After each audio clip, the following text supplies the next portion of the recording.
ముఖ్యమంత్రికి కాదు ఎవ్వరికీ కూడా అన్యాయంగా వ్యాఖ్యలు చేసే హక్కు లేదు.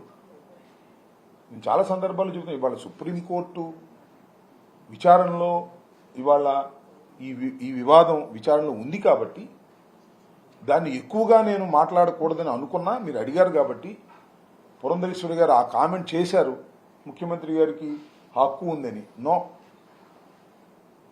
ముఖ్యమంత్రి గారికి కాదు, ఎవరికి హక్కు ఉండదు. మనం ఇక్కడ చూసినట్లయితే నిన్న సుప్రీంకోర్టులో మేము విన్న దాని ప్రకారం, నాకు అర్థమైన దాని ప్రకారం,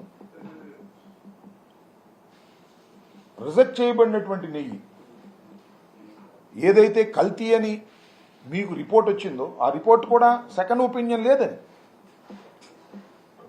దట్ వాజ్ రిటర్న్ బ్యాక్ అని EO has given. That is the fact. ఆ ఫ్యాక్ట్కు భిన్నంగా ఆ నెయ్యి వాడారు, ఎక్కడ వాడారు తెలియదు అని ముఖ్యమంత్రి అంటే ఎలా? There is an executive day to day affair చూసేటటువంటి EO has given such a report to the government. He has given the report to the supreme court. నువ్వు దానికి భిన్నంగా వ్యాఖ్యలు చేస్తే ఎలా? తప్పు కదా. వాడు సుప్రీంకోర్టు అన్న అంశమే కాదు.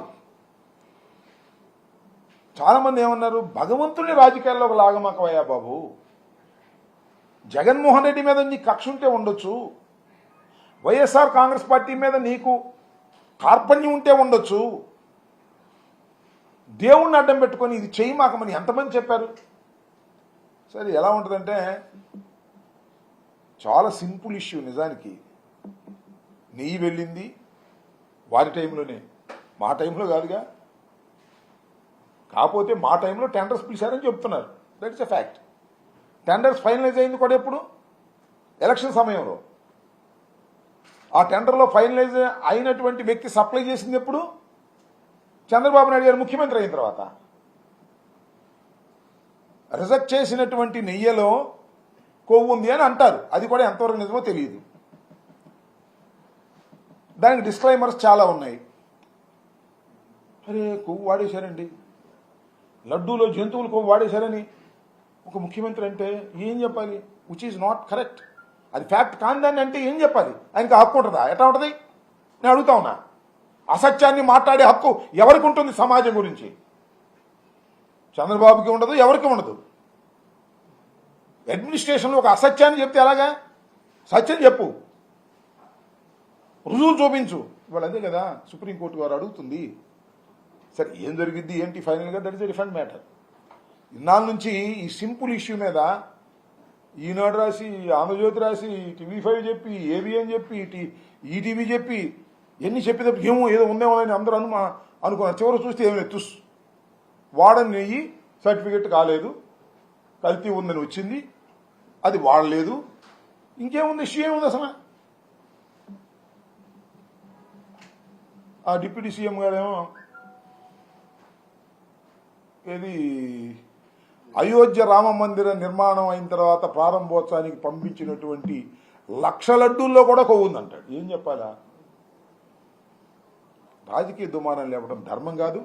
సరే, ఎనీహౌ, ఇంకా అంతకన్నా ఒక పురంధరేశ్వరి గారు ఆ మాట మాట్లాడటం భారత రాజ్యాంగం ప్రకారం తప్పది. సుప్రీంకోర్టు ముందు ఎవరైనా దోషి తత్వాన్ని నిరూపించుకోవాల్సిందే. ఇంతమంది మనోభావాలు దెబ్బతింటే ఒక ముఖ్యమంత్రి అంటే ముఖ్యమంత్రి ఏమన్నా భగవంతుడి కన్నా గొప్పోడా?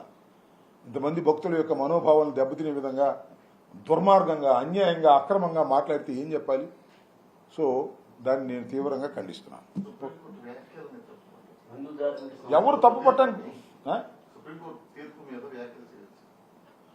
సుప్రీంకోర్టు తీర్పు మీద వ్యాఖ్యలు చేయటం అంటే మళ్ళా మీకు సుప్రీంకోర్టు కన్నా పెద్ద ఉంటే అక్కడ చేయాలి, కోర్టు ముందు చేయాలి. మీకు ఇప్పుడు నేను గవర్నమెంట్కి జరిగిన అడ్వకేట్, అలాగే సుబ్బారెడ్డి గారికి జరిగిన అడ్వకేట్, సుప్రీంకోర్టు అడ్వకేటు, అలాగే సుబ్రహ్మణ్య స్వామి వాళ్ళు మాట్లాడతారు కోర్టు ముందు. ఆ కోర్టు ఇప్పుడు supreme court is the superior body ఇండియాలో. దానికి అప్పీల్ లేదు. హైకోర్టు మీద సుప్రీంకోర్టుకి వెళ్ళొచ్చు. సుప్రీంకోర్టు మీద మళ్ళీ నాకు తెలియదు, ఏమైనా ఫుల్ బెంచ్కి వెళ్ళొచ్చు ఎలా తెలియదు నాకు. అట్లా నువ్వు వెళ్లాల్సిందే తప్ప వ్యాఖ్యలు చేయటం అనేది మీ ఇష్టం. దాన్ని ప్రతిఫలం అనుభవిస్తారు.